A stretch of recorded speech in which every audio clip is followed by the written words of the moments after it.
Olá pessoal, tudo bem com vocês? Então, seguindo a dinâmica do nosso jornal, estes vídeos têm a proposta de analisar certas questões e dúvidas que porventura surjam. Colocamos estes vídeos à disposição e nos colocamos à disposição pelo fato deles permitirem que abarquemos de uma maneira mais ampla a complexidade do assunto, decompondo desde as suas estruturas até chegar nos seus pormenores. Ok? Então, o tema do vídeo de hoje surge de um comentário de um seguidor do lado adversário, um seguidor da esquerda radical, muito honesto, muito sincero, que fez ponderações altamente pertinentes em setembro de 2023.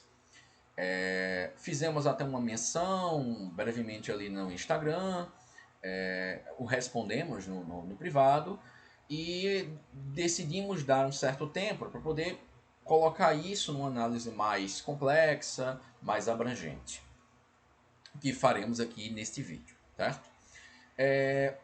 Como vocês vão ver aí na chamada do vídeo, o comentário dele se destina a falar sobre o Olavo e o olavismo, a função dos alunos, a crítica que é necessária, a questão dos problemas dos métodos e por aí segue.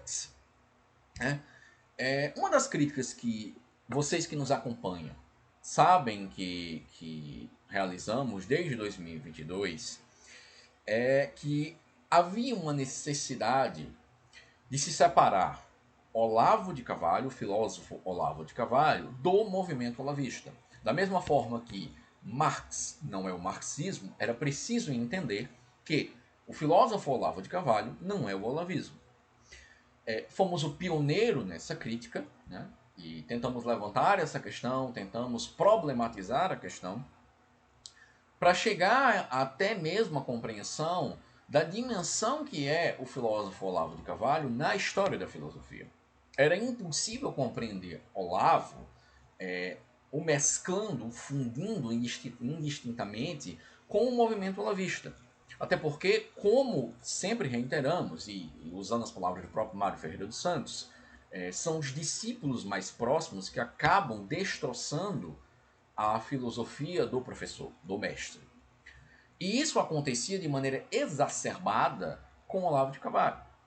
O olavismo é um mote, é um motor de destruição de sua filosofia, muito mais do que os seus detratores.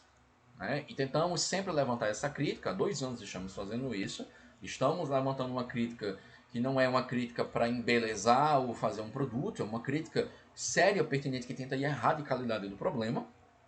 E nos deparamos recentemente com certos analistas aí da plataforma, né, tentando falar do olavismo, porque o Olavo não criou uma intelectualidade, ou porque isso não aconteceu, sendo que já estamos há um bom tempo tratando desse assunto, mas isso aí para que vocês tenham a dosagem em como uma crítica, né, como o próprio Olavo dizia, na história das ideias, ela se dá por influência silenciosa.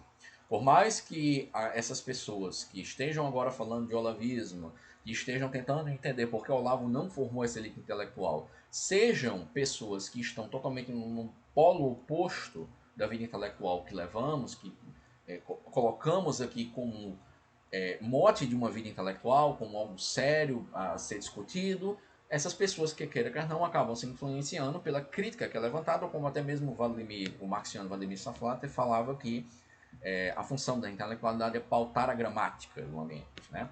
Então, quer queira, quer não, levantar questões e articular aquilo que as pessoas já veem e percebem, mas tentando alçar o seu nível de consciência para uma compreensão mais aguçada da questão, é a função da crítica. E ela, quer queira, quer não, ela vai produzir os seus efeitos, por mais deturpada que ela tente ser dentro de outros meios por aí. Então, assim, vamos pegar uma dinâmica, vamos seguir esse comentário do seguidor, né, do seguidor da esquerda radical. Vamos tentar entender esse comentário, eu vou ler na inteireza esse comentário, e aí a gente faz ponderações críticas tentando examinar a questão. Tudo bem?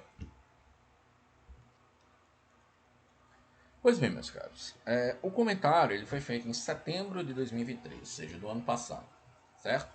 Eu vou ler aqui na inteireza e depois a gente faz a discussão mais detalhada e pormenorizada. Ele nos diz aqui: eu estava refletindo sobre Olavo falando da importância de uma suposta direita estudar o mecanismo do processo histórico, já que esse estudo ele é dominado pela esquerda radical. Ora, se não dominado pelos nossos atores políticos, ao menos pela nossa literatura. Nós, marxistas, não olhamos para nossa literatura buscando prognósticos pura e simplesmente, mas buscamos tomar posse do método, aperfeiçoá-lo, adaptá-lo e, em última análise, atualizá-lo. É esse apreço ao método que me parece ser o gerador da força da teoria revolucionária. Colocar o Olavo na memória como um comentador político e ter feito dessa faceta dele a mais midiática, ofuscando em grande medida qualquer possível contribuição de sua filosofia, facilita bastante a operação dos seus detratores. Enquanto o Olavo for lembrado por comentários esparsos de rede social ou em uma suposta ruptura com o sistema, alunos que demonstraram, aliás, incompreendê-lo, ele será malhado pela opinião acadêmica e pública. E ele continua aqui. Os detratores de Olavo só poderão ser barrados quando esta faceta de comentarista político, construída em grande parte pelos alunos, for substituída pelo rigor teórico que ele apresentava. A tarefa dos seus verdadeiros alunos é puxar o debate para sua filosofia. Porque, mesmo que a academia fizesse um esforço genuíno para compreender a sua filosofia, publicasse uma crítica, isso já seria dialogar com ele, o que já dá abertura para as consequências políticas que poderiam surgir dessa pesquisa. Aí ele conclui. A suposta direita, a meu ver, tem de entender duas coisas. Olavo queria criar uma intelectualidade e não um movimento político. Os alunos politizados são um acidente histórico desse objetivo e não a sua intenção. Isso já é revolucionário frente à catedral que se instaurou na universidade. E, por isso, ela fará de tudo para barrar essa nova intelectualidade. Para criar a intelectualidade, tem-se de pensar na obra filosófica do Olavo como um projeto a ser levado adiante, assim como não se pode ler nada do Instituto de Pesquisas Sociais, Escola de Frankfurt, sem levar em consideração que ele é um projeto filosófico em curso. E aqui encerra o comentário do seguidor da esquerda radical. Vocês vejam que, antes da gente fazer ponderações ao próprio comentário, vejam aquilo que a gente insiste em sempre salientar. Observe um nível de consciência do seguidor da esquerda radical. Ele se posiciona como marxista, ele é um adversário do nosso espectro, digamos assim, mas ele tem uma compreensão de Olavo de Carvalho que é muito maior, muito mais detalhada, muito mais profunda do que vocês veem por aí dos maiores alunos de Olavo, dos tidos no meio da plataforma como os maiores alunos de Olavo. A compreensão desse seguidor aqui da esquerda radical é de uma lucidez, de uma pormenorização fantástica. Ele entende como Olavo deveria ser compreendido, como os alunos acabam deturpando isso e acabam atrapalhando, como os detratores do Olavo acabam tendo um manancial abrangente para poder fazer essas detrações e deturpar a pessoa e a obra do Olavo. E isso, em grande parte, é permitido, se permite fazer isso, em grande parte, pela politização, pela mercadorização que os alunos fazem, por todo o problema de tornar o Olavo um comentador e não um filósofo, por destroçar a filosofia dele, não trazer essa teoria rigorosa, por não se compreender o método do Olavo, é uma coisa que a gente insiste, né? Qual é o método filosófico de Olavo de Carvalho, para além do jargão, para além do slogan repetido do que o próprio Olavo colocava no Filosofia Sem Verso, que a única coisa que esses alunos sabem colocar ali é repetir os 7 passos que o Olavo colocou ali da filosofia, mas não sabem explicar esse método, não sabem definir algo do que Olavo definiu, que está ali na sua definição, mas que não é daquela forma, naquela formalidade, né? uma coisa muito confusa, como por exemplo, a definição que ele dá na unidade do conhecimento, na unidade da consciência e vice-versa, os alunos saem repetindo isso à torta e à direito, sem entender qual é o objeto que o Olavo está tratando ali. Ele entende que a crítica da obra do Olavo não virá da academia, já que os próprios alunos politizaram a obra do Olavo antes mesmo de compreender a sua filosofia. E isso acarreta num problema que a gente sempre coloca aqui, que além do Olavo ter sido uma muralha protetora, né, contra a academia, contra os marxianos, contra os marxistas e por aí vai, se dá pela própria academia rejeitar a politização que seria consequência de um diálogo sério com o Olavo. Quer dizer, os alunos criaram uma barreira, uma muralha, para além da muralha que o Olavo já tinha colocado de combate, que politizou tudo aquilo que até mesmo não tinha a ver com política, mas que poderia ser aproveitado, né? Que poderia, digamos assim, trazer uma compreensão, uma análise de problemas que a academia estava tentando entender, mas que ela não era capaz porque ela não tinha aquele horizonte que o Olavo tinha, ela não tinha aquele arcabouço teórico que o Olavo tinha. O Olavo foi um filósofo gigantesco, então o Olavo dialogou com todas as épocas, o Olavo dialogou com Mário Ferreira dos Santos, quer dizer, o Olavo conseguiu, de certa forma, ter compreensões ali, mesmo que um pouco distorcidas dos marxianos, mas em alguns pontos o Olavo compreendeu críticas que, se a gente for fazer um paralelo, críticas da ciência, crítica do positivismo, que dialoga muito bem com Gregório Lukács. Então, assim, Olavo foi um grande filósofo que poderia trazer um arcabouço de compreensão, de análise, de diálogo da história da filosofia, de uma crítica até mesmo à modernidade, no sentido de um esquecimento do filosofar, né? Que a academia não permite que essa abertura, pelo fato de que abrir-se a isso, abrir a essa filosofia, é abrir-se também às consequências políticas e às consequências mercadológicas que os alunos colocaram ali no Olavo. Né? Fora a questão dele ter sido essa muralha protetora, dele já ser uma pessoa combativa, né? Nesse sentido, os alunos agravaram muito a questão. Né? Os alunos retiram a filosofia do filósofo e colocam o filósofo como um mero analista, como um mero pai protetor, como um ambiente sempre que vai tragando e imergindo outros ambientes. E esse ambiente sempre está logificado e centralizado pelo mercado. Isso é um problema gigantesco, né?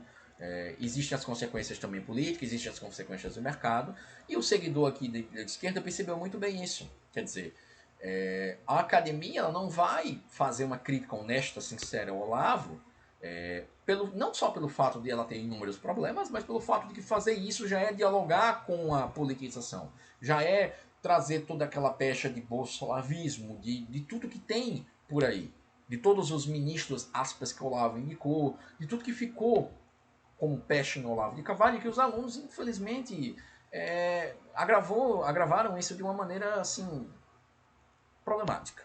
Né?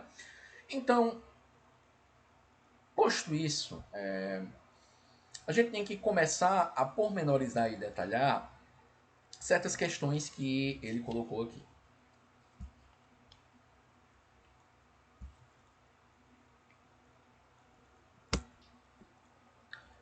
Pois bem, uma coisa que ele coloca, que há um bom tempo também a gente vem falando, é a questão seguinte, acho que a gente foi o pioneiro também nessa questão de falar que Olavo foi o maior filósofo do século XXI, fazendo uma métrica com os seus concorrentes diretos, né, Giovanni Reale, Enrico Berti, George Scruton e por aí vai. Por inúmeros fatores, a gente já trabalhou isso em alguns artigos, ainda as pesquisas ainda estão surgindo sobre isso, mas em suma, Olavo foi o maior filósofo do século XXI porque ele resgata e dialoga com uma filosofia clássica que estava perdida ali desde pelo menos Eric Wagner. Né? Então, é uma filosofia, Olavo deu contribuições à epistemologia, Olavo deu contribuições a um resgate da ontologia, Olavo posiciona corretamente a gnoseologia, mas ele a compreende a partir de uma fenomenologia da consciência, que é o cerne ali de sua filosofia. Olavo retoma uma metafísica do ser, mas essa metafísica do ser é lida também pela uma metafísica da ordem. Então, assim, Olavo retoma e avança estudos de uma epistemologia filosófica como cerne da filosofia, como centro mesmo da definição do que é a filosofia, e ele faz isso a partir de um debate que estava sendo ali iniciado no século XX, tentando resgatar essa epistemologia, tentando retomar o que era o cerne filosófico, né, de um filosofar, e o Olavo pratica uma epistemologia que toma um debate que se inicia ali entre o Voegelin, entre Lavelle, entre o Zubiri, até mesmo entre o Mário Ferreira dos Santos, mas como vocês podem ver, são filósofos que eles estão cada qual no seu canto, eles não conversam consigo. Olavo, da mesma forma que Mário Ferreira dos Santos, basicamente abrangeu, engoliu e abarcou e metodologizou numa própria prática filosófica todo basicamente o filosofar do Ocidente, Olavo fez isso com todo aquele debate do século XX. Né? De modo que ele metodologizou isso num problema filosófico que trouxe contribuições e problematizações enormes para a modernidade filosófica. Então, Olavo foi, digamos assim, um pioneiro nesse quesito, porque se a filosofia do século XX tentava retomar essas questões, ela retomou de uma forma muito inicial, né, muito provisória. O Olavo, ele refina esse processo. Né? Isso aí a gente vai ficar muito mais claro quando a gente for avançando nos estudos da prática filosófica do Olavo, mas em suma, Olavo foi o maior filósofo do século XXI. Né? Só que, como todo filósofo e como toda pessoa, não era infalível, e ele tinha certos problemas que um deles, como a gente já falou algumas vezes, ele não entendeu que existia uma tensão, digamos ali, entre um filósofo e um pedagogo. Principalmente um pedagogo cultural, né? Alguém que está ali encampando uma iniciativa cultural. Ele ogerizava, digamos assim, certos formalismos acadêmicos, né? Mas essa rigidez acadêmica que ele desprezava era um fator que ele entendia que, por desprezar esse formalismo, esse setorismo da academia, tudo que era advindo da academia, tudo que vem da academia, era nocivo. Né? Nada de bom podia surgir da academia senão a própria pesquisa científica. Olavo, ao contrário do que alguns acreditam, Olavo valorizava pesquisa científica, certo? Teses, doutorados, Olavo valorava isso. Ele tinha esse entendimento de que sim, era preciso pesquisa científica, era preciso sim trabalhos acadêmicos. Então, assim, só que como ele ogerizava a academia, entendia que a única coisa boa que podia surgir dela seria a própria pesquisa científica, ele entendia que ele tinha que andar meio à margem, ser meio que um outsider ali do sistema acadêmico. Isso acabou ocasionando uma certa compreensão no Olavo de que não era preciso haver uma formalidade, um rigor ali entre o aluno e o professor.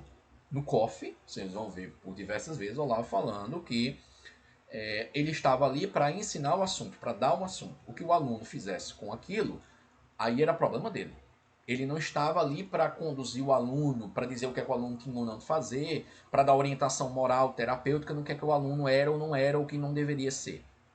Então, ele estava ali para abrir o assunto, para dar o assunto, para lecionar. O aluno é que era responsável por aquilo. E isso era um problema porque o Olavo não entendeu essa tensão.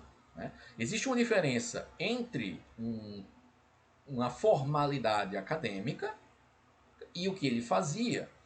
E existe uma diferença também do que é necessário ser feito para uma proposta cultural. Né? Ele não entendeu essa tensão. Existe uma diferença entre uma filosofia e uma proposta cultural. Na filosofia, obviamente ele está certo. Né? Esse formalismo, esse rigor, digamos assim, essa correção do professor, ela não pode ser muito presente, ela não pode ser muito rígida e rigorosa, porque isso acaba matando o próprio processo filosófico, a própria metodologia da filosofia. Agora, quando você está falando de uma pedagogia, de um ensino de um processo cultural, isso tem que se fazer presente, isso tem que estar ali. O professor ele tem que estar ali corrigindo o aluno. Né? Então, assim, ele entendia que, sim, né, embora, como o Olavo entendia, a condição do estudo ela teria que ser a vontade do aluno aprender, porque, como ele mesmo dizia, o aluno não aprende aquilo que ele não quer aprender. Você só aprende aquilo que você tem interesse profundo até mesmo existencial, né? Ele usava essa terminologia. Só que o seguinte, cultura pressupõe produção. Né? Algo da cultura, ela tem que ter uma produção, seja ela de uma pesquisa, seja ela de um livro, ela tem que ter uma atividade, ela é ativa, não existe cultura passiva. Né? A produção cultural, ela tem que ter livro, ela tem que ter arte, ela tem que ter sempre isso. E uma produção de um aprendizado só vai ser possível quando o professor corrige a atividade do aluno. Da mesma maneira que o Olavo entendia que o filosofar do filósofo, só se aprende esse filosofar do filósofo quando o filósofo faz esse filosofar diante do aluno, essa correção do professor para com o aluno tem que ser diante do aluno. Né? Então o professor tem que estar ali corrigindo a produção do aluno. O aluno, ele é o responsável por entender qual é o objeto que ele está estudando, quais são as consequências, o porquê aquele objeto é assim ou não é, o que é aquele objeto. Agora, o como chegar ao objeto, né, o professor é responsável por essa correção. Há exageros que o aluno tem ali, que o professor tem que mitigar, há certos pontos de visão, óticas que o aluno não está enxergando, o aluno não tem essa visão mais, digamos assim, detalhista, e o professor tem que ir lá e colocar os pontos certinhos. Então, assim, Olavo não entendeu que ele tinha que fazer essa correção dos seus alunos ali no COF e nos demais cursos que ele deu, por causa dessa visão outsider, né? Ele entendia que quanto maior fosse a proximidade do aluno, né? No caso, não que ele entendia, mas isso acabava acontecendo, né? Quanto maior fosse a proximidade desse aluno para com o Olavo, pior acabava sendo a situação. Porque é o seguinte, quando o Bruno Tolentino, isso o Olavo fala por diversas vezes, o Bruno Tolentino foi a única pessoa com quem o Olavo conseguiu dialogar. Já que o Bruno Tolentino morre, digamos assim, muito precocemente, depois da morte do Bruno, Olavo não tinha mais esse círculo intelectual com quem ele pudesse dialogar. E ele fala em algumas ocasiões, por exemplo, vocês vão encontrar isso no 42 de Coffee, que naquela época que o Bruno Tolentino estava vivo, você tinha pessoas com quem a produção poderia conversar com os pares. E cada intelectual poderia confrontar a produção do outro. Né? Que é mais ou menos aquilo que a gente assiste do debate intelectual, como por exemplo o Vogel fala nas reflexões autobiográficas, que ele se reunia com aquele círculo ali, acadêmico do qual ele fazia parte, para um trucidar o outro. Ou seja, um defendia uma posição e o outro tentava criticar e trucidar a posição do outro. E assim formava o debate. Então Olavo tinha isso com o Bruno Tolentino e a atmosfera daquela época. Só que essa atmosfera sempre foi outsider. Ela nunca foi dentro de um círculo acadêmico, embora o Bruno Tolentino tenha passagem pela academia. Então, quando o Bruno Tolentino acaba falecendo, esse círculo intelectual com o qual o Olavo dialogava encerra-se. Né? Então, a partir desse momento, Olavo vê que uma geração o cercava, estava ali do seu lado, interessado, aspas, em revitalizar a cultura brasileira. E isso fez com que o levou a enxergar que um suposto interesse do aluno seria o avaliador, o balizador da sua produção cultural. A produção cultural do aluno não seria a sua atividade cultural, não seria os estudos que ele faz, a pesquisa, o que ele lega ali daquele tipo de estudo. O que vai sair dali, o que floresce daquele estudo, né? E o que lega para a cultura a partir daquilo. Mas o balizador, o avaliador da produção cultural do aluno é um interesse profundo que ele tem de entender aquilo. Basicamente essa foi a compreensão do Olavo a partir dessa visão outside. E isso acabou agravando certos problemas ali. Só que é o seguinte, quando vocês vão ver, eu acho que isso é no terceiro encontro europeu do COF, e isso é também retificado, realçado, digamos assim, quando Olavo está, acho que na aula 395, 396, são aulas paralelas ao mesmo tempo que estão acontecendo ali o terceiro encontro europeu do COF, Olavo vai chegar a dizer ali que na sua estadia nos Estados Unidos, ele havia dado palestras em universidades, né? Em algumas universidades americanas. Mas ele rapidamente procurou sair daquilo, fugir daquele negócio, porque cada departamento acadêmico, isso é a palavra do Olavo, né? acabava querendo setorizar o intelectual e prendê-lo dentro daquela respectiva área. E Olavo não aceitava ficar preso dentro de uma atividade profissional. Ele citava o exemplo de que ele chegou como correspondente de latino-americano, uma coisa assim, e naquela ocasião queriam que ele falasse só desse assunto. E ele estava interessado em filosofia, em estudos de história, em estudos de ciência política geral e tal, que ia muito acima de jornalismo, né? Muito acima de correspondência da situação latino-americana. E os caras só queriam saber dele nesse assunto. Então ele saiu rapidamente daquilo, porque ele ia acabar ficando preso dentro daquela área. Ou seja, ele chegou até a dizer: ora, como é que você vai falar de filosofia se você é um correspondente de assuntos geopolíticos latino-americanos? Quer dizer, o cara não entendia o que ele estava querendo fazer ali, né? O cara não tinha aquela compreensão de que ele transitava pelas diversas áreas porque ele era um filósofo. Ele não tinha como ficar preso naquela respectiva área porque ele não era um especialista da área, né? Então, a ojeriza do Olavo, basicamente, é nesse sentido.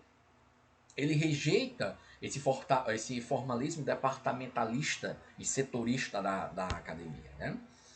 Só que é o seguinte, diferentemente do Vicente Ferreira da Silva, veja que o Vicente Ferreira da Silva, ele era um acadêmico, ele sai da academia, ele forma círculos de estudos na sua casa, que vão formar ali Oswaldo de Andrade, né, e outros ali. Mas o Vicente Ferreira da Silva sempre teve como balizador ali, como um cara que o apoiava, o Miguel Reale. E o Miguel Reale era um acadêmico estrito. O Miguel Reale foi um acadêmico, formou o Instituto de Filosofia, a Revista Brasileira de Filosofia, do qual o Vicente também foi coautor. Então esse círculo intelectual da academia, por mais que o Vicente Ferreira da Silva não estivesse estritamente na academia, o Vicente dialogava com aquela academia, com aqueles intelectuais, com aquela produção, com aqueles pares. Né? A Revista Brasileira é um fantástico mostruário e exemplificação disso. Né? Então, o Vicente Ferreira da Silva foi um caso à parte que o Olavo não teve. O Olavo não teve esse círculo dentro da academia. O Olavo teve o Bruno Palatino após a morte do Bruno Palatino e se encerra. Né? E aí o que acaba acontecendo? A única saída do Olavo para conversar com o Pá, para dialogar com alguém, para ter um círculo de intelectual com que ele pudesse ter essa discussão, foi esse círculo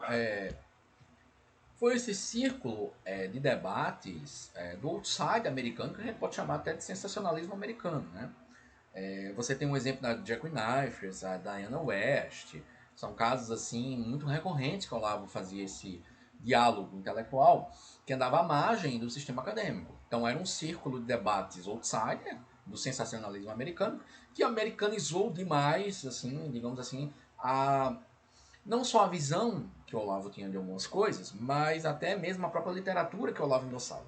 Né? Então, como ele não viveu essa experiência, esse diálogo intelectual pujante, e ele também não teve espaço nos círculos intelectuais do século XXI, diferentemente do Vicente Ferreira da Silva, por exemplo, ele viu que uma geração de alunos estava levando o seu nome nas ruas, estava aclamando, que uma geração ali que o cercava, que falava em autocultura, que estava ali acompanhando filosofia, acompanhando história, acompanhando todos os estudos que o Olavo fazia, toda a ciência política, toda a parte de direito, e inúmeros literatura, inúmeros setores que o Olavo ensinava ali, e eles não queriam ter um diploma, ter aquilo que o Olavo falava, vocês estão aqui, o Olavo inicia o curso de filosofia falando isso, vocês estão aqui, não querem um cargo, não querem um diploma, vocês estão interessados na cultura. Então ele entendeu, ele viu isso e entendeu que aqueles alunos tinham uma produção. Essa produção era, como eu já falei, avaliada e balizada pelo esse interesse genuíno do aluno naquele assunto. Então, a produção do aluno para o Olavo não era aquela iniciativa que o aluno tinha que ter. Não era uma pesquisa, não era um estudo, não era deixar algo para a revitalização cultural. A revitalização cultural para o Olavo, nesse quesito, seria aquilo que o aluno demonstrava de interesse. Quanto mais o aluno se importasse na sua pessoa com aquilo e ele aclamasse aquilo, proclamasse aquilo como a sua meta, olha, eu quero entender, eu quero estudar isso e aquilo, isso seria a produção cultural. E aí se dá esse tipo de problema que o seguidor ele coloca aí de maneira muito bem acertada, né? Só que é o seguinte, como outsider, né, com esses problemas, ele analisou que, no caso o Olavo de Carvalho analisou que o processo acadêmico deveria ser rejeitado, né? Esse processo acadêmico deveria ser rejeitado por causa da departamentalização, que setorizava o intelectual em assuntos e áreas, e ele acabou concluindo que tudo aquilo que fosse proveniente da academia deveria ser recusado, certo? Só que assim, ao mesmo tempo, quando você vai ver, por exemplo, na aula 425 do curso online de filosofia, ele vai dizer que para ele debater com algum intelectual, aquela pessoa tem de ter, no mínimo, um doutorado ou mestrado. Ou seja, o cara tem que ter uma produção para poder estar no nível ali dele e poder se instalar em um intercâmbio, um debate ali, né? Então, assim, na aula 324, por exemplo, Olavo disse que os alunos deveriam produzir trabalhos e pesquisas científicas que pudessem ocupar o espaço da produção hegemônica da academia. Então, vejam, há uma tensão ali, né? Ao mesmo tempo que Olavo rejeitava a academia, ele dizia que os alunos deveriam ter um espaço, uma produção que ocupasse um espaço e arrancasse essa produção hegemônica da academia, ou seja, arrancasse, da mesma forma como ele dizia que ele abriu espaço com os cotovelos, os alunos tinham que arrancar essa produção tanto das livrarias que a academia ocupava ali os setores, como da própria produção acadêmica, né? Então essa hegemonia tinha que ser quebrada. E os alunos tinham que produzir trabalhos em níveis suficientes para poder alcançar essa finalidade, né? E ele recusava a academia no sentido, como vocês podem ver, de uma ojeriza a essa departamentalização. Quer dizer, Olavo não recusava a academia. Olavo não era um anti-acadêmico no sentido que os ditos alunos, esse movimento olavista, quer colocar, né, quer tentar, digamos assim, plastificar a compreensão do Olavo. Isso é um problema. E isso acaba também fazendo, dentro da própria academia, uma aversão ao Olavo. Né? Não só, acaba fazendo dois processos, né? Acaba gerando dois vetores, como diria Márcio Ferreira dos Santos. Acaba gerando o problema de que os alunos de Olavo, mesmo aqueles que são sérios, acabam tendo uma aversão exacerbada da academia, de modo que nada pode ser tomado ali, nem a pesquisa, nem a metodologia, nem o rigor, né? E, ao mesmo tempo, faz com que a academia tenha uma versão muito mais ampla do que deveria do Olavo. Até mesmo pedindo que se incorpore certas questões que o Olavo abriu ou levantou ali. Então, isso quer dizer que Olavo vai se cercar de uma atmosfera, de um ambiente popular muito caloroso, e ele acabou não percebendo que a sua filosofia era muito alta, o nível dela era muito alto para o quadro de alunos que o cercava. Ou seja, para esse movimento olavista. Os alunos mais próximos, os alunos que hoje em dia, por exemplo, comandam o seminário de filosofia. Né? E eles não, ou seja, esses alunos eles não tinham a capacidade suficiente para entender esse projeto pedagógico filosófico do Olavo. Eles não têm a dimensão disso, eles não têm o alcance suficiente para chegar à compreensão dessa. Eles nem sabem, na verdade, quando a gente usa essa linguagem, essa tecnologia, projeto pedagógico filosófico do Olavo, esses alunos não sabem nem do que a gente está falando. Né? Quanto mais compreender qual era esse projeto, qual era essa pedagogia filosófica. E, ou seja, como eles não compreendem, eles não têm um nível suficiente para chegar nessa compreensão, eles também não conseguem entender quem é o Olavo de Carvalho. Eles não conseguem dimensionar o tamanho de Olavo de Carvalho. Então, Olavo de Carvalho, como a gente já falou algumas vezes, por ele ser próximo demais do nosso tempo, e sobretudo pelo problema desse movimento olavista acabar querendo aproximar mais ainda o Olavo, né, a gente não consegue dimensionar quem é o Olavo de Carvalho. Olavo de Carvalho parece aquele tiozão, aquele teu tio-avô, aquele cara que te aproxima das pessoas, que cria uma comunidade de estudantes interessados em certos conteúdos ali. Né? Olavo se torna uma pessoa simplesmente que, digamos assim, foi capaz de abrir uma literatura que era oculta, né? Ou seja, Olavo passa a ser um divulgador de obras. Olavo é um cara que aproxima pessoas da igreja, que salva casamentos, que que ensina você a ser um pai, que te dá uma personalidade. A filosofia do Olavo é o quê? É ter uma personalidade para os alunos, para esse movimento olavista. Né? Então a gente não consegue dimensionar quem é Olavo de Carvalho. A gente não sabe qual é a filosofia do Olavo e qual é o tamanho dela. Então a gente não sabe quem é Olavo de Carvalho. Olavo de Carvalho passou a ser um amigo da gente.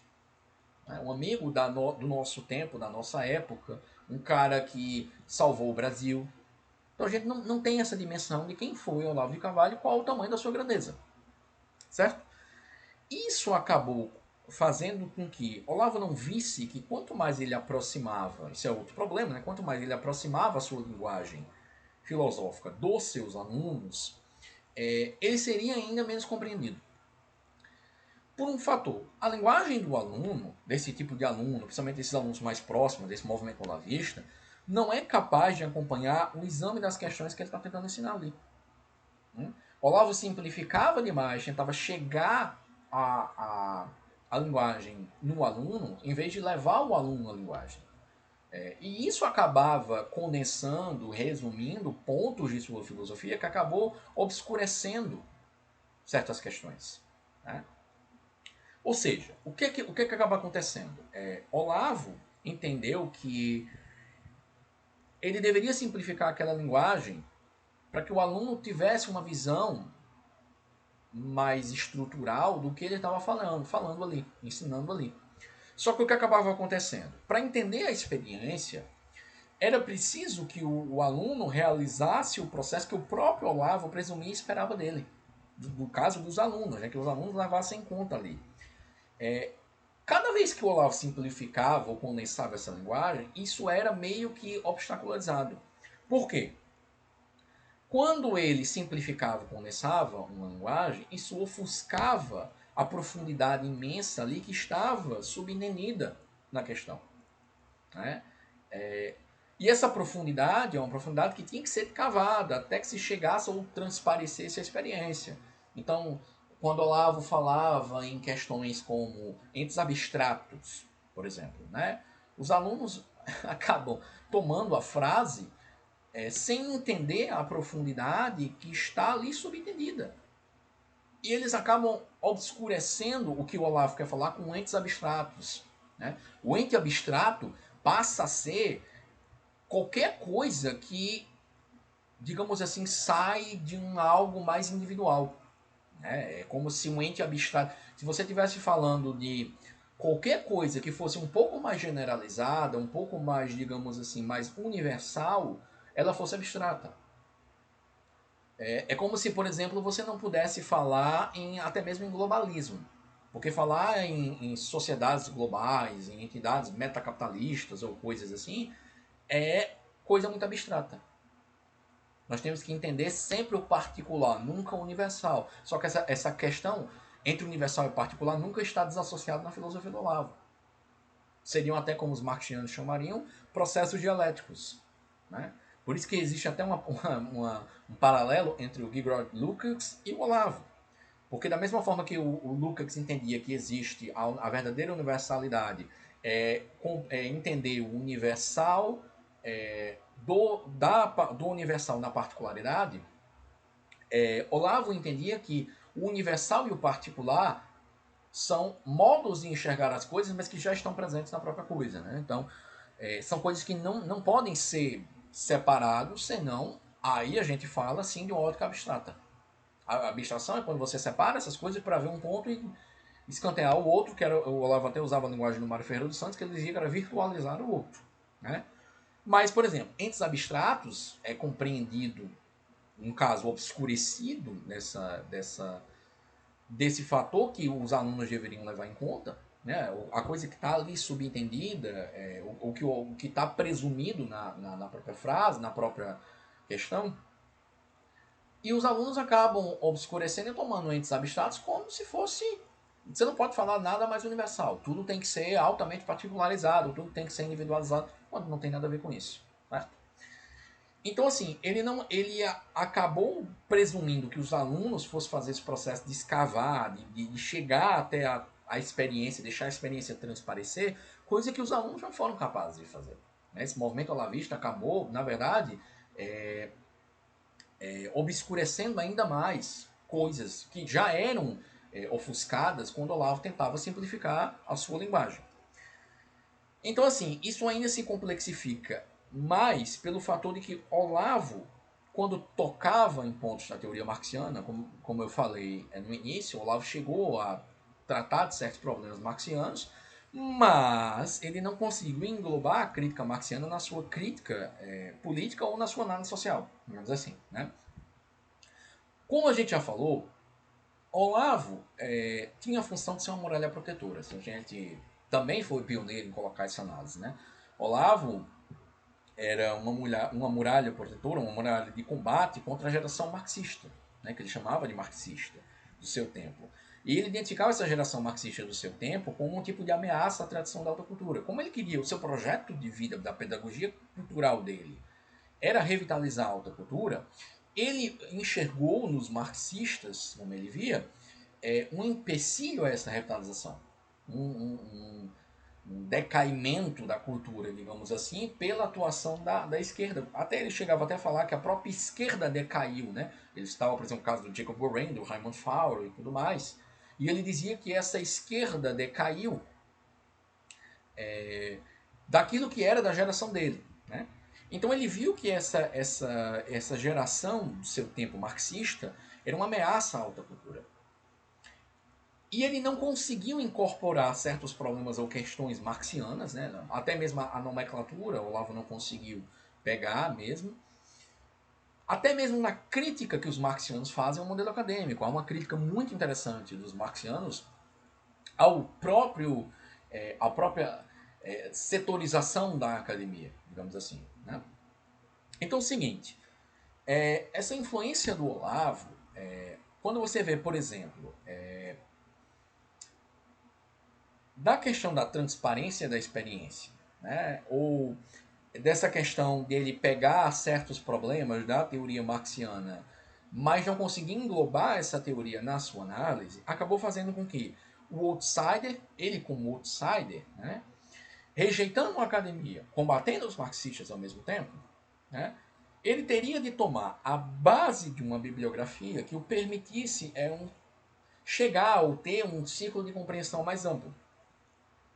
Essa bibliografia, o Olavo encontra, em sua grande parte, em produtos que são, no que a gente chama, né, produtos informacionais plataformizados, né?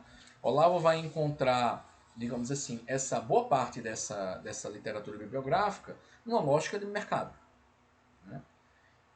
No que os americanos chamam de sensacionalismo, né? Esse círculo de uma lógica de mercadoria, digamos assim. Isso vai se agravar também pelo fato de que esses alunos olavistas, o movimento olavista, não tem a capacidade de pegar a literatura, a mesma literatura outsider, tudo bem, vamos publicar essa lógica de mercadoria, essa lógica de mercado, esses produtos informacionais de plataforma que são plataformizados com uma lógica de mercadoria, tudo bem, mas vamos tentar pegar essa literatura e analisar temas contrários ao próprio espectro da obra, né? Como, por exemplo, a obra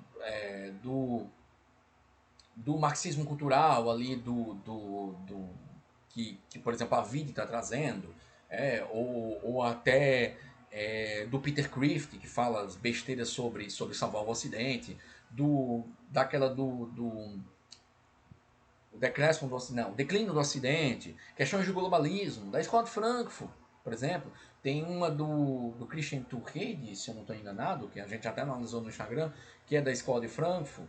Quer dizer, vamos pegar essas obras, vamos fazer uma análise do tema que vai ser contrário ao próprio espectro que a obra vai apresentar ali. A obra tem isso aqui interessante, mas vamos pegar esse tema, analisá-lo de maneira a contrariar o espectro, a perspectiva que a obra está nos apresentando, né? Os alunos não são capazes de fazer isso. Então, essa literatura plataformizada por uma lógica de mercadoria, né, que é trazida pelo mercado a partir de uma mercadoria, ou seja, o produto ela vai sendo convertido numa mercadoria, não é um produto de cultura, não é um produto voltado a formar uma revitalização cultural, mas sim voltado a formar uma mercadoria que leva a outra mercadoria e outra mercadoria. isso acabou sendo um grande problema.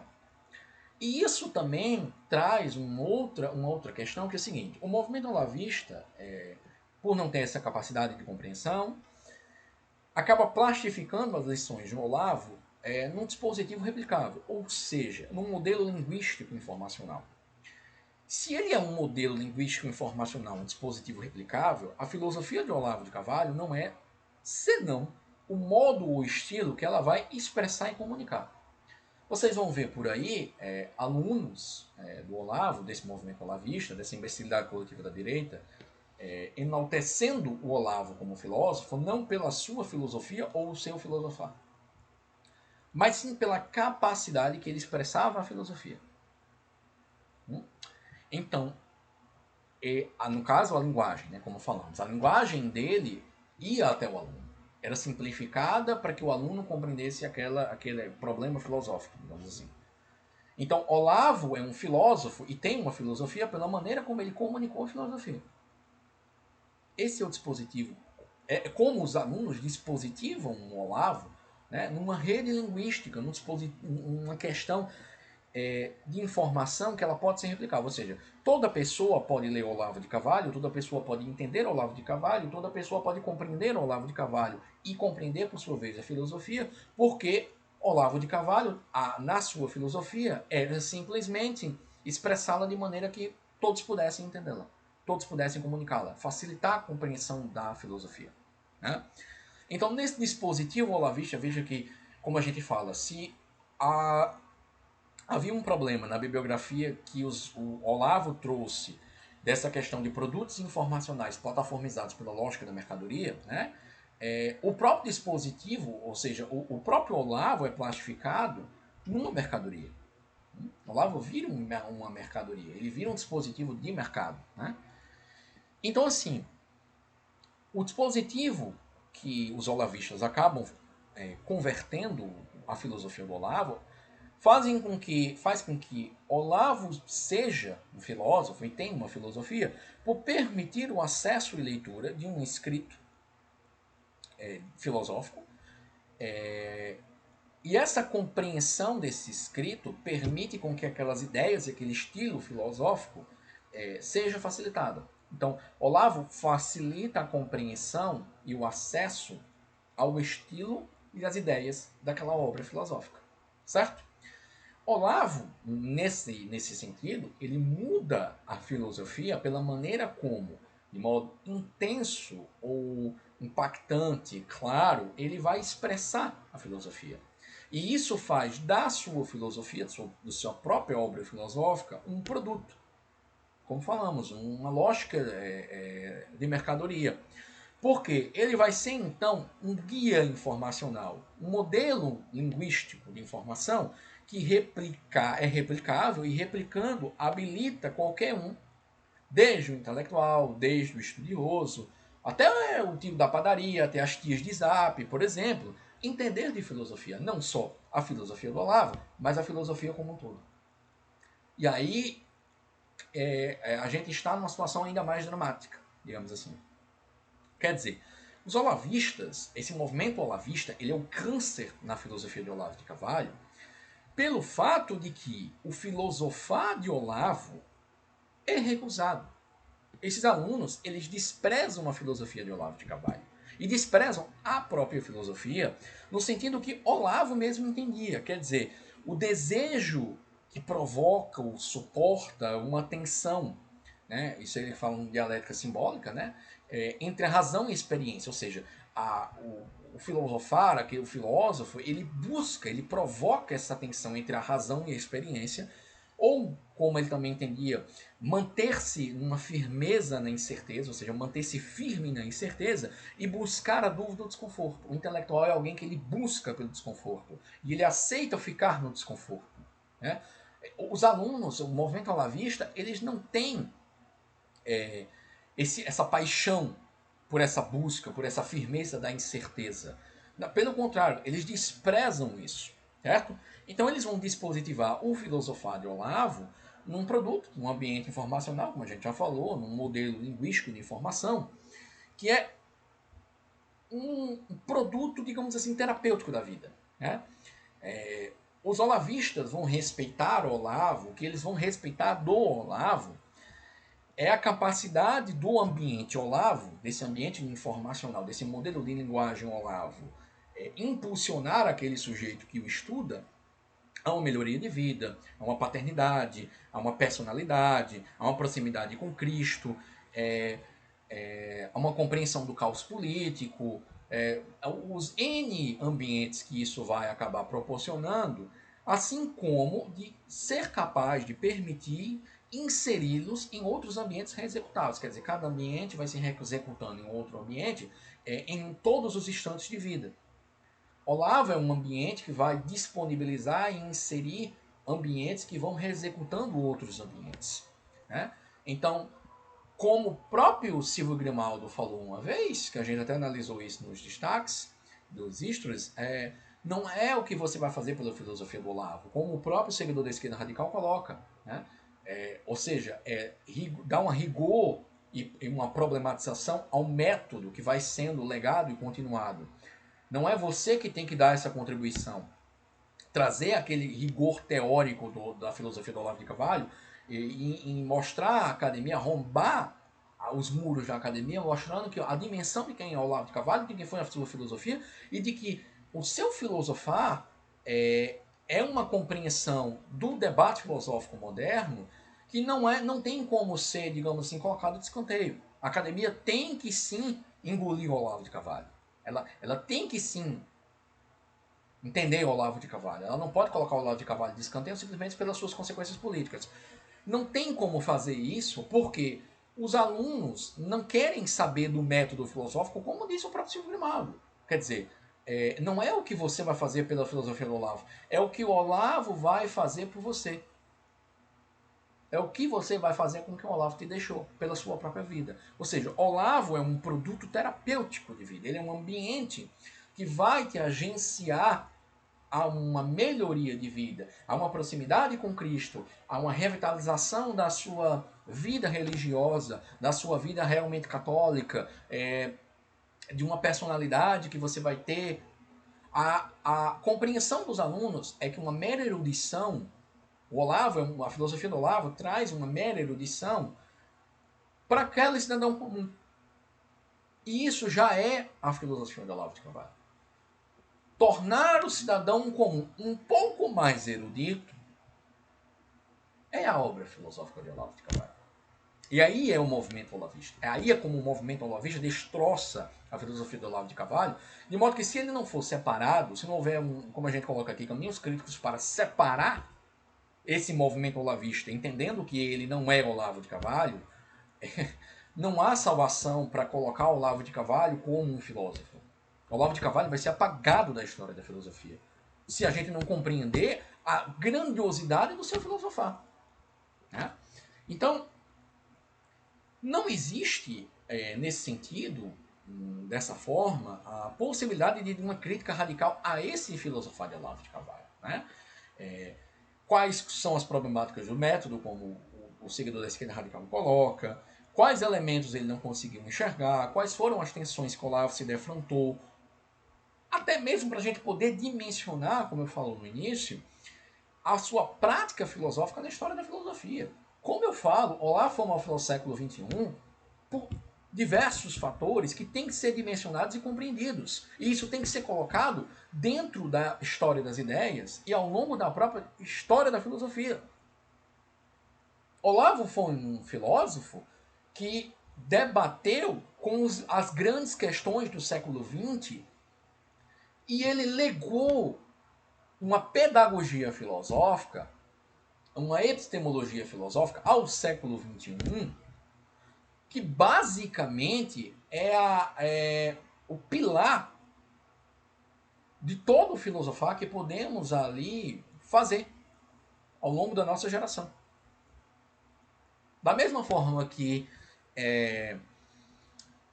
óbvio, aqui eu vou colocar em devidas proporções, tá? Vamos ter um certo discernimento, uma certa racionalidade para compreender aqui a questão.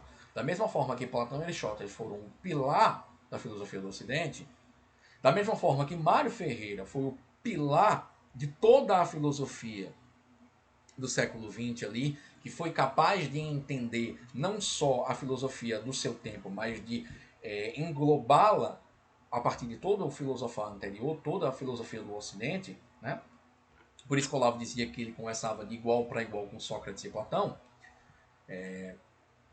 Olavo foi o pilar de toda a filosofia do século XXI. Porque Olavo resgatou a condição mesma do filosofar, que é a prática filosófica. Essa é a dimensão que a gente tem que colocar na história da filosofia. Senão, Olavo vai ser apagado. Eu já vi vídeos aí do pessoal falando do movimento olavista, não movimento olavista, mas do porquê o olavismo não deu certo, né? De alguns canais aí que estão pegando a nossa crítica e reestruturando essa crítica, de dizer o seguinte,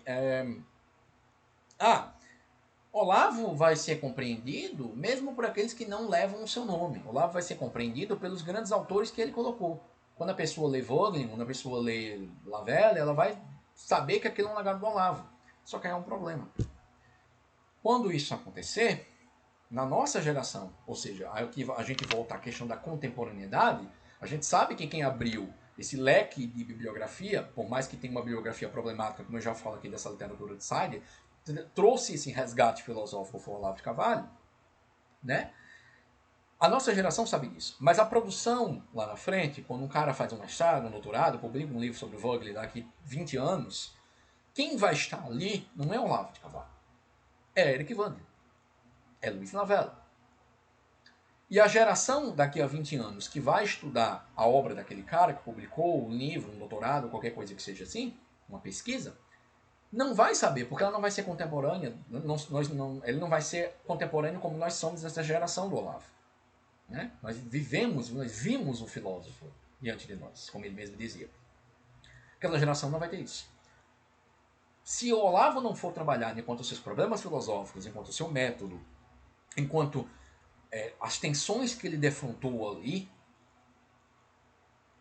tentando entender a sua prática filosófica e dimensionando essa prática filosófica ao longo da história da filosofia, Olavo vai ser apagado da história da filosofia. Olavo não vai ser lido ou tido como um filósofo. Olavo vai ser tido e lido como um terapeuta.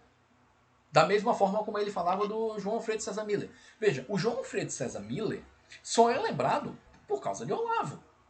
O João Alfredo César Miller tem algumas obras ali que você pode encontrar no sebo, mas que... Quantos leem? As pessoas falam do João Alfredo César Miller pelo que Olavo falava nas aulas. Tá? Por quê? O João Alfredo César Miller foi um terapeuta, como o próprio Olavo dizia. As obras, as coisas, o Olavo tentou, na verdade, dar uma transcrição maior, dar uma lapidação maior naquele material, porque o João não era o João Alfredo César Miller não era um escritor. Ele era um terapeuta, ele não era um intelectual. Ele tinha uma compreensão muito interessante da psicologia, do método, da terapia, tudo bem, mas ele não era um intelectual. E veja que ele foi apagado. A gente lembra do João Alfredo César Miller por causa de Olavo de Carvalho. Mas a geração que vai vir lá na frente não vai entender que o João Alfredo César Miller foi resgatado por causa de Olavo de Carvalho. Quem entende isso somos nós. E o João Alfredo César Miller não é trabalhado.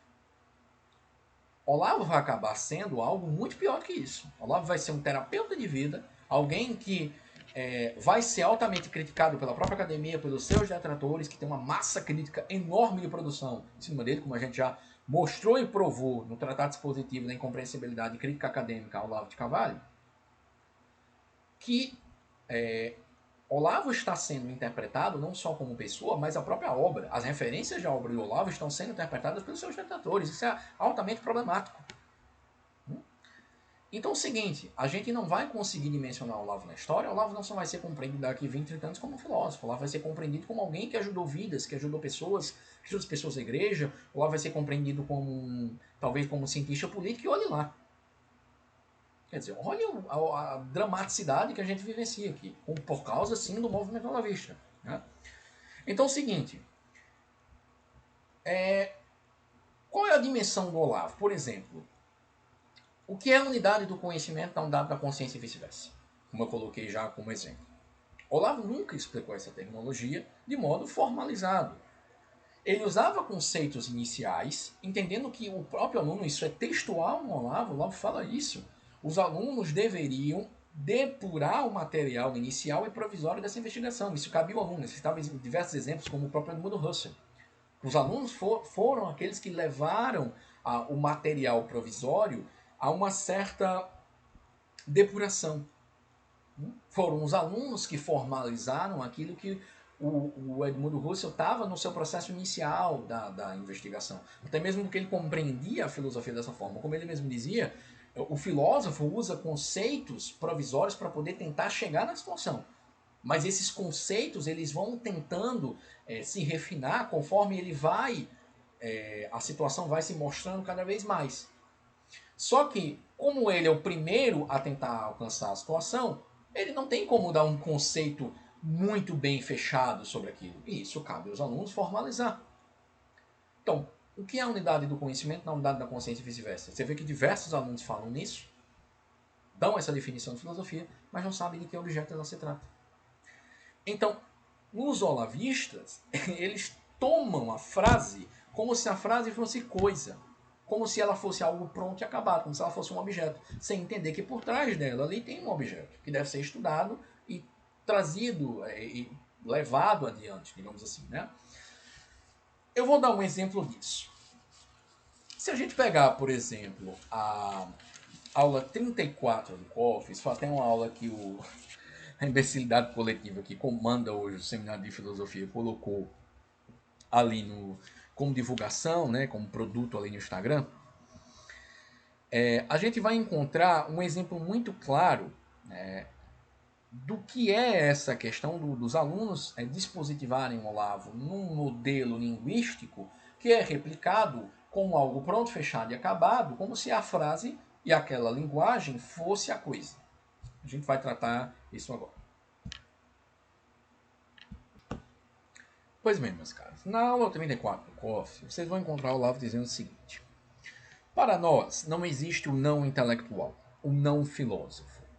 Se alguém assistiu a 10, 20, 30 aulas minhas, assiste o curso durante 1 ou 2 anos, ele não tem o direito de dizer que está aqui apenas por uma, olha só, autoajuda. Ou para se beneficiar, para melhorar um pouquinho. Não tem o direito de dizer que não tem que ser um intelectual, um filósofo. Ele já o é. Ele já tem essa responsabilidade. Se ele não assumiu isso, ele vai usar tudo que eu estou ensinando como instrumento para adornar, embelezar ou aliviar sua porca vida. As decisões de vida têm que ser tomadas com base nos critérios que você aprende. Essas decisões, se ele embeleza ou alivia sua porca vida, serão tomadas na base do amortecimento da consciência.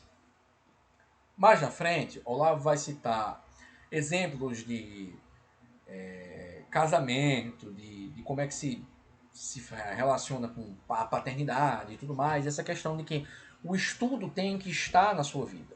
O que é que os alunos, o movimento da imbecilidade coletiva de Olavistas faz? Eles pegam isso e tomam como se a frase que o Olavo estivesse colocando aqui fosse a coisa. O Olavo está falando que a vida intelectual tem digamos assim, ser aquilo que traz decisões para a sua vida. Ela tem que, digamos assim, estar presente na sua vida. Na sua vida familiar, nas decisões de casamento, todas as decisões que você toma na sua vida. O que é que os alunos fazem? Eles plastificam essa fala do Olavo, essa lição que o Olavo está dando aqui, e dão um modelo de linguagem, um dispositivo, que é como se a vida intelectual, a finalidade dela, fosse fazer com que você tomasse decisões cotidianas de forma mais próprias, mais certas, mais acertadas, digamos assim. A vida intelectual, na perspectiva do movimento olavista, dessa imbecilidade coletiva, seria aquilo que você usa na vida. Se você não usa aquilo que estuda, o estudo ele é ineficaz. Ele não existe. O estudo é para a sua vida. Para você melhorar de vida. Aí volta o problema de tornar um produto, o Olavo, um produto terapêutico. Só que o que o Olavo está falando aqui tem um problema de fundo, uma questão de fundo, que ela tem que ser colocada para a sua devida compreensão. Porque há um objeto que o Olavo está tentando explicar, e esse objeto não é a fala que o Olavo está colocando aqui. O objeto ele tem que ser levantado, digamos assim, de maneira que transpareça a experiência. Você tem que cavar aquela experiência e levar em conta a experiência que o Olavo está colocando. A fala é um resumo da experiência que o aluno tem que cavar até transparecer aquilo. Era assim que o Olavo esperava, era isso que o Olavo esperava dos alunos, certo? Então, vamos entender aqui o que o Olavo está tratando. Tá? No início aqui ele diz que todos os alunos que estão ali, 1 ou 2 anos, eles têm a responsabilidade de ser filósofos intelectuais. Se eles não levam isso em conta, as decisões da sua vida vão ser tomadas com base no amortecimento da consciência. Aí ele continua. A função da intelectualidade na sociedade maior é meter na cabeça que a sua maior e única responsabilidade é decidir as coisas como intelectual, fomentar a vida intelectual no mais alto nível possível. Qualquer outro interesse que ele tenha deve ser posto, olha só, integralmente a serviço disso. Qualquer outro interesse deve ser posto integralmente a serviço disso. A serviço de quê? De fomentar a vida intelectual. Decidir as coisas como intelectual. O que é isso? Aí aqui ele explica. Pessoas que tenham a verdadeira consciência de si, que entendam quem são e que precisam agir como filósofos. Entender plenamente o que estão fazendo. Olavo entendia que a função do intelectual é compreender a situação, tentando alertar o panorama da geração póstuma, digamos assim. Tentando entender, ele chamava isso de, por exemplo, do espaço aéreo. Tem que ter o domínio do espaço aéreo. O que é que está acontecendo, o que é que está em jogo, quais são as forças, e tentar dar um cenário, uma saída, uma perspectiva disso. Isso era a compreensão que o Olavo dizia que era análise filosófica de questões. A responsabilidade do aluno era fomentar esse tipo de coisa. Portanto, todos os seus demais interesses têm que ficar integralmente a serviço disso. O que o Olavo está falando aqui quando ele fala de família? A família, o casamento, todas as suas decisões cotidianas, elas têm que estar a serviço da vida intelectual. Ora, se a vida intelectual é uma vida de entender situações, tu não pode estudar algo, entender aquele problema, aquele objeto que está colocado ali na situação, tentar dar o panorama de alertar um cenário, traçar uma alternativa possível ali, e na sua vida normal você não conseguir fazer isso. Se a vida intelectual é o cerne, é a unidade da consciência, essa unidade da consciência ela tem que estar presente em todas as suas decisões. Isso não significa que você estuda para melhorar o casamento ou para entender o que está acontecendo no teu casamento, ou para saber como é que você vai educar seu filho, como ser um pai. Essas coisas são aquilo que o psicólogo Viktor Frankl chama de subprodutos. Quando ele fala que a felicidade não é algo que a gente acha, ela não pode ser tida diretamente, ela é um subproduto. A vida intelectual, nesse sentido, para a família, para as decisões da sua personalidade, o que quer que seja que você queira, são subprodutos de uma responsabilidade com a vida de estudos. Ela não é o fim. A vida familiar, a compreensão do que está acontecendo no seu casamento, a compreensão de como ser um pai, de como educar seu filho, não é o fim da vida de estudos. Você não estuda para isso. Ela é um subproduto. Por quê? Se a vida intelectual, a responsabilidade dela é entender as situações, tomar a responsabilidade delas e agir como filósofos, compreendendo, levando em conta as consequências que vão desencadear, o que é que está em jogo, quais são as forças presentes, tentando traçar uma projeção de cenários, de como lidar com aquilo, isso tem que também ser feito ao longo da sua própria vida cotidiana. Mais à frente, Olavo diz o seguinte: Olavo está formando, ele refere-se a ele na terceira pessoa, tá? Olavo está formando uma nova intelectualidade. Isso aqui é um apostolado. Se você não reorganizou todo o conjunto da sua vida, se você não hierarquizou a sua vida de uma maneira altamente inteligente, estabelecendo para si, agora estou estudando com Olavo, ele me deu os meios de aprender. Posso entender como funciona a sociedade humana e saber para onde ela está indo. Tenho de agir com base na consciência que tenho do que, olha só, está acontecendo, do meu conhecimento sobre as forças históricas que estão postas em movimento e para onde as coisas estão indo. E como é que podemos evitar a catástrofe ou pelo menos minimizar os seus efeitos. Ora, a responsabilidade intelectual, você estuda, você vai à vida intelectual nessa finalidade, com essa finalidade. O que os alunos fazem? Eles invertem tudo. A finalidade da vida de estudos é você saber educar seu filho. Mas peraí, não. Isso é uma consequência. A finalidade da vida de estudos, vamos dar um exemplo. Se eu estou profundamente interessado em saber o que é que está acontecendo com a educação da infantil, a finalidade da vida de estudos é o quê? Eu vou estudar o problema, eu vou, como eu falei lá na questão, que o Olavo entendia como a pedagogia do próprio filósofo, né? A vocação do filósofo era buscar pela incerteza, era ficar firme nessa angústia da tensão entre a razão e a experiência, né? Ou seja, o filósofo ele provoca a inquietação. Eu vou provocar um tipo de compreensão, um tipo de desconforto para poder entender, ter consciência do que está acontecendo ao longo da pedagogia infantil, ao longo dos últimos anos, os últimos 30, 40 anos. Eu vou fazer pesquisas, eu vou estudar aquilo profundamente, seriamente, porque aquilo me atinge, aquilo dói em mim. Eu tenho que compreender o que está acontecendo na pedagogia ao longo dos últimos anos. Eu vou entender quais são as forças que estão atuando, qual é o círculo de atenção dessas forças, né? Como essas forças atuaram, por quais meios atuaram, quais foram as dificuldades que encontraram, qual é o foco atencional dessas forças e o que elas deixaram de levar em conta, quais são as consequências dessas forças históricas e como é que eu posso entender o meio de evitar uma catástrofe, minimizar os efeitos de uma pedagogia, entendendo o seguinte: o que é que está acontecendo na educação das crianças atualmente, o que é que vai acarretar lá na frente e como é que eu posso minimizar esse movimento. Ou seja, eu posso dar um cenário para evitar que isso se prolongue. E a partir daí, olha, como subproduto, eu vou entender e também exercer essa mesma atividade intelectual na educação do meu filho. Ela é um subproduto.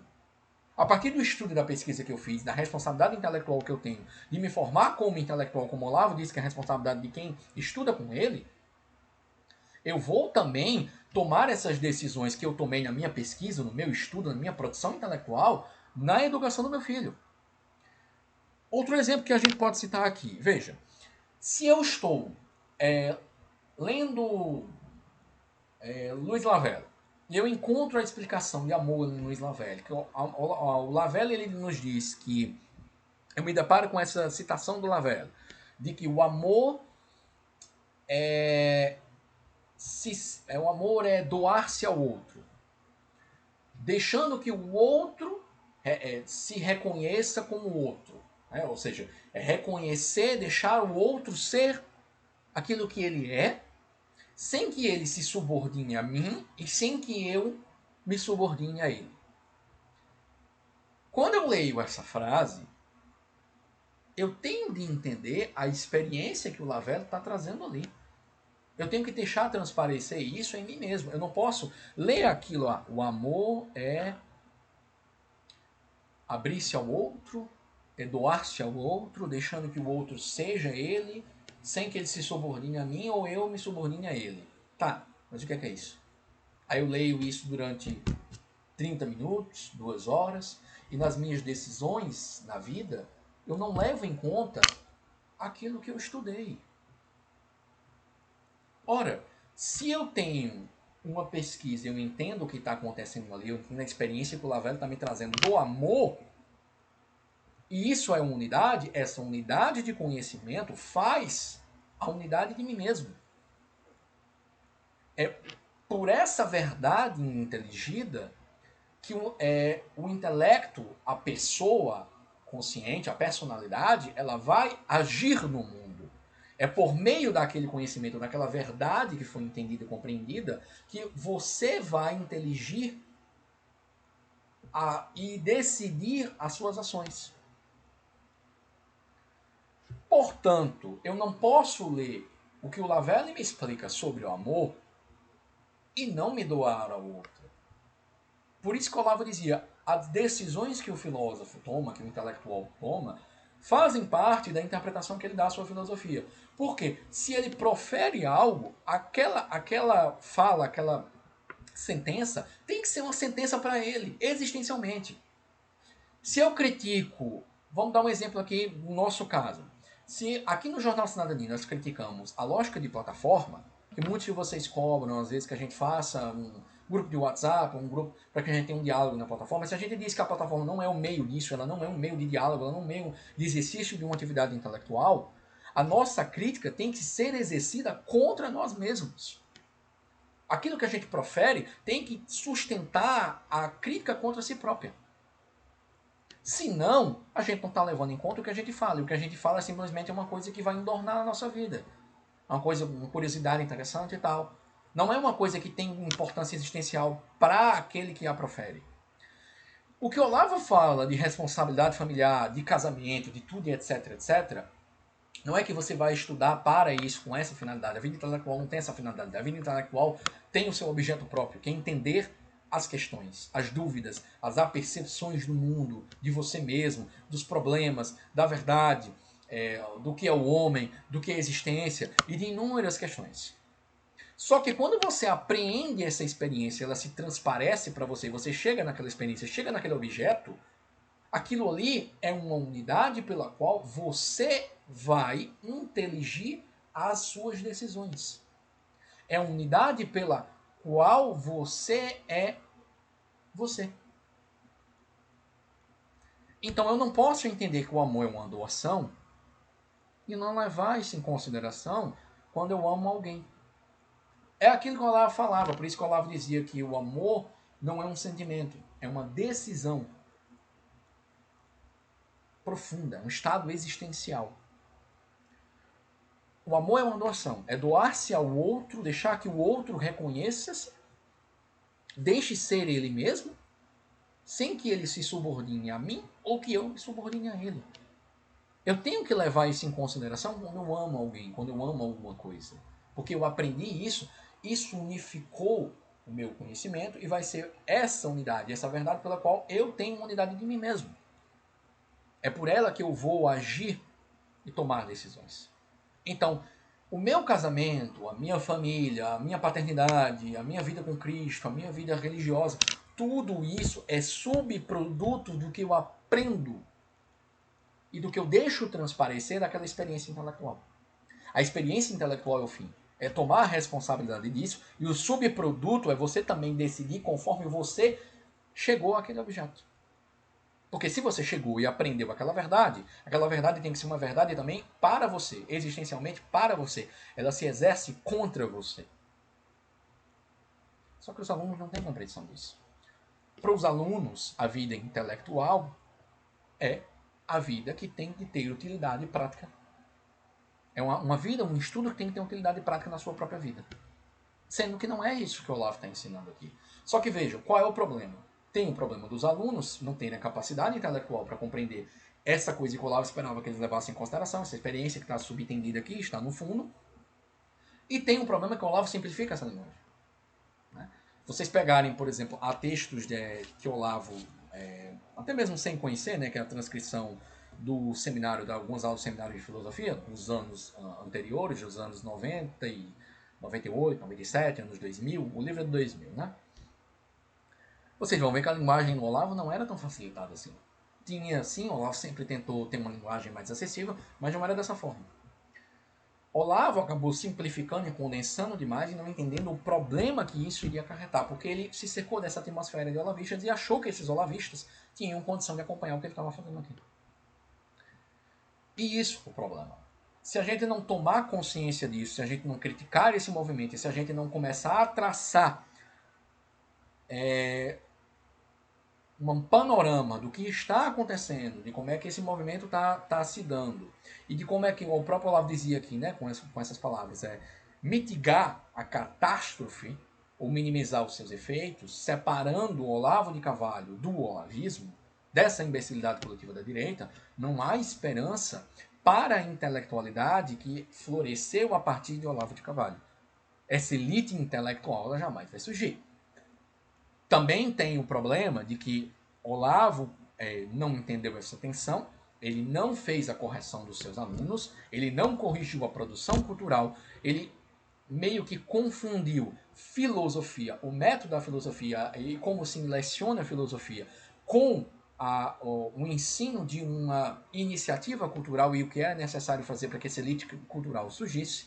E isso acarretou um problema enorme, porque não há essa correção da produção dos alunos que podem fazer o que bem entenderem com a própria obra do Olavo. Os alunos não têm responsabilidade para com a obra do Olavo. Não, na verdade, nem existe filosofia do Olavo. A filosofia do Olavo é fazer personalidades maduras. Como diversos alunos, inclusive os mais proeminentes até mesmo, né? Você vê aí, estão nos dizendo. Então, se a gente não tomar consciência disso, não há mesmo necessidade dos detratores, porque os próprios olavistas vão fornecer a materialidade para as detrações, como já estão fornecendo, em certa medida.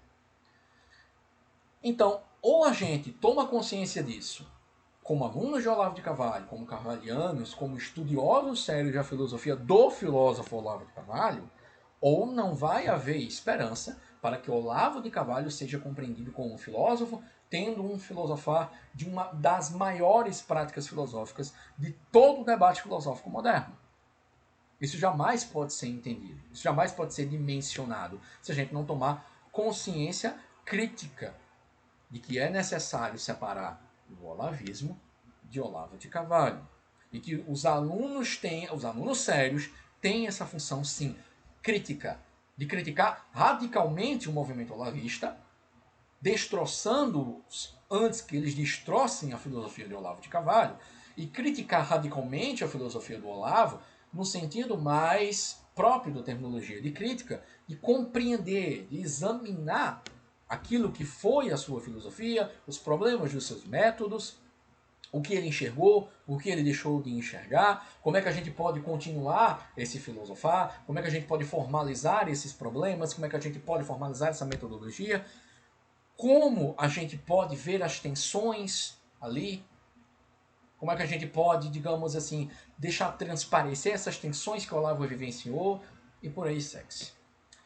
Então, meus caros, em suma é isso. Acredito que ficou um pouco mais abrangente essa análise, né, do comentário. É um comentário altamente pertinente, com ponderações altamente assertivas, de um nível de consciência grandioso e que nos deixa alertas altamente também necessários para que a gente possa tentar fazer algo pela filosofia de Olavo de Carvalho, que é nosso mestre, nosso maior filósofo do século XXI. Bem, meus caros, é isso. Qualquer dúvidas, qualquer questões, podem ficar à vontade. Estamos aqui para isso. Bem, um abraço a todos.